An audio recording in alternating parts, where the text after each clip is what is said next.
Right now, we have new information on a crash on I-70 and Ward Road we have been following all morning. Thanks for joining us. I'm Corey Rose. And I'm Jordan Chavez. We now know that one person has died. Wheat Ridge police say that this happened before 5:30 this morning.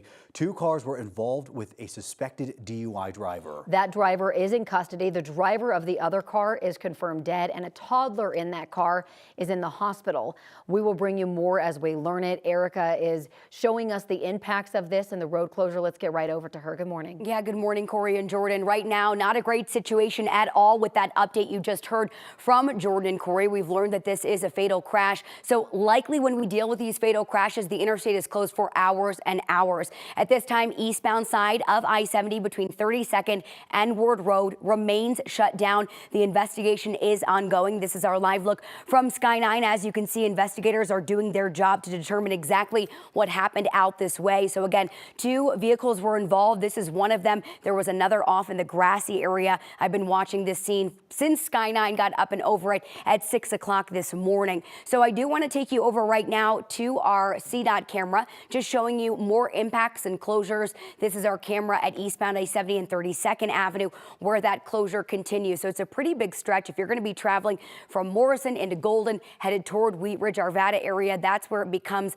not passable. Let's take you over now to our map and check in. I want to zoom into that area. As far as potential workaround options, 6th Avenue, Colfax are always potential workarounds for you this morning. But of course, a mess anytime we're dealing with any of our main interstate shutdown. Now, the westbound side is open, but it is slow. We're dealing with some onlooker delays out that way.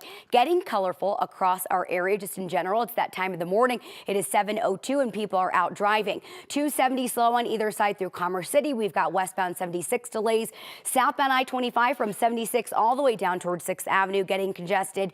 Eastbound 6th Avenue headed toward I-25 is slow. Westbound 76 into Arvada as well. As far as that westbound I-70 drive time goes, between E470 and 76, we're looking at 22 minutes. All right, Erica, thank you. Let's give you a live look outside right now. Beautiful sunrise from our camera there over Horsetooth Reservoir this morning.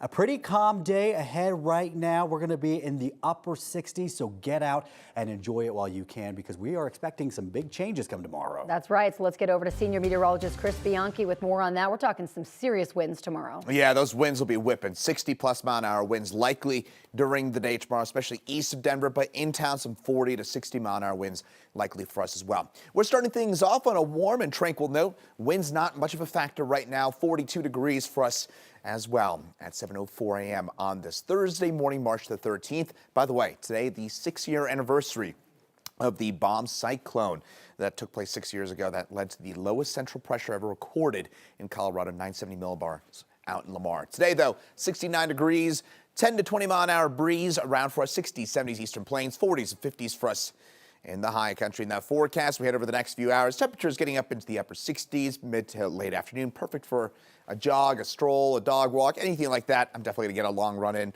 later on today. I'm sure plenty of you will be out and about today as well. Radar pretty quiet, but you look off to the west. We've got that trouble a-lurkin, and coming up in just a few minutes of details on those winds and how much snow you can expect from this storm as well. Again, that's in my full forecast. All right, Chris, thank you.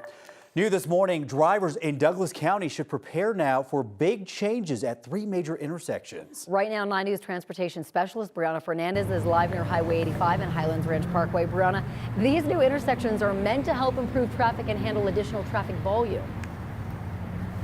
Yeah, that's exactly right. And there's only a few handful across the country. This is actually going to be the first one in Douglas County. So this is going to be a continuous intersection flow, better known as CFI. So I do want you to take a look at your screen. I know it's going to look very busy, very confusing.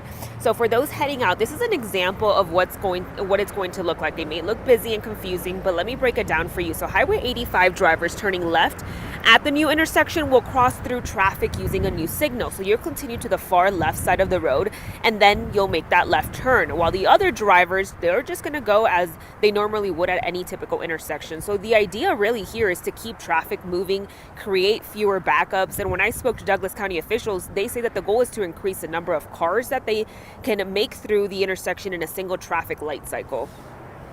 These typically run 30 to 70% more capacity than a conventional intersection of a similar size. That's one of the reasons we chose this type for this corridor.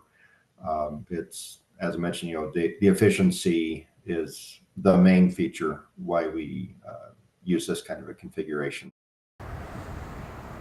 So the first phase is going to be Highway 85 and Highlands Ranch Parkway. There's also going to be 2 other intersections and 2 other phases. So coming up in the next hour, we're actually going to break down when those phases will reopen or when we could see these intersections open up for you. And of course, all that confusion going on. And just to give you guys a hint, it's going to be opening up very, very soon. For now, I'm live here in Douglas County. Brianna Fernandez for 9 News. All right, a lot of people are going to want to familiarize themselves with that. Brianna, thank you.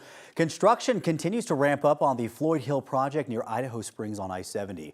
Police there say that drivers are going way too fast and they are cracking down on tickets. Speed limits through the 5-mile Floyd Hill construction zone are clearly marked at 45 miles per hour, but officers say that many drivers are going 20 miles per hour over or more. Deputies with the Clear Creek Sheriff's Office say they are seeing speeding topping 70 miles per hour and tickets are really adding up fast now. Fines are doubled in construction zones, meaning citations can cost hundreds of dollars.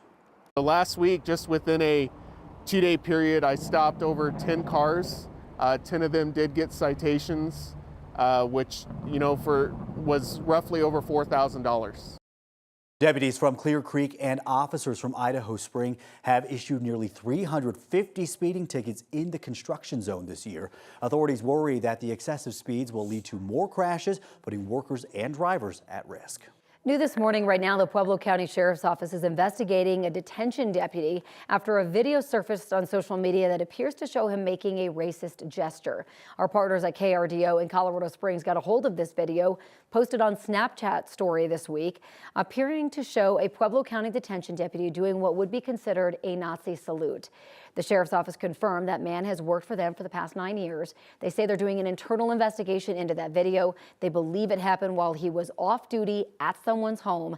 KRDO says they tried to contact the deputy through several phone numbers and texts. They even tried visiting an address tied to his name. They didn't get a response. The Sheriff's Office says it is looking into whether the video violates any policies. With the future of state and federal funding up in the air right now, CSU is really tightening its belt. The university announced that it's implementing what it calls a temporary hiring chill. So what that means is that they're pausing recruitment and hiring for most vacant positions. There are some exceptions for jobs that are deemed essential. CSU is also minimizing mid-year pay raises unless they are legally required or justified by a higher up. It's also limiting university-sponsored events and non-essential travel.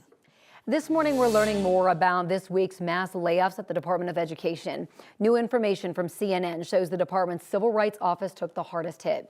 The Trump administration shuttered 7 of its 12 regional civil rights offices and laid off nearly half of its staff.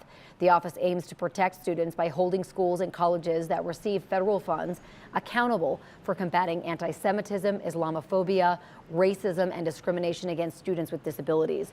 Employees say the expectation is that the civil rights cases being handled by these offices will be redistributed to the regional offices that remain open in other cities. Thousands of fired federal workers could get their jobs back soon, but that could be short-lived. A federal judge suggested he agrees with arguments that the firings were unlawful. The federal government has let go about 200,000 probationary employees over the past several weeks. However, attorneys general from several states argued the government did not follow a rule that requires 60 days written notice with information on reemployment and career transition assistance. On the other hand, the government's lawyer argued it was a termination of probationary employees, not a reduction in force, which requires them to follow that 60-day rule. Taking a live look at our nation's capital this morning as Congress edges closer to a potential government shutdown. The Senate has less than 48 hours now to pass a new spending bill. Republican Senate Majority Leader John Thune is setting up a vote on this plan. Democrats are holding out for concessions aimed at reining in DOJ's spending cuts. Democratic leader Chuck Schumer says that his party has enough votes to block the CR, but Democrats do not want to shut down either. On the flip side, Republicans are refusing to support Democrats' stopgap plan. This would fund the government for about another month to allow time for bipartisan negotiations.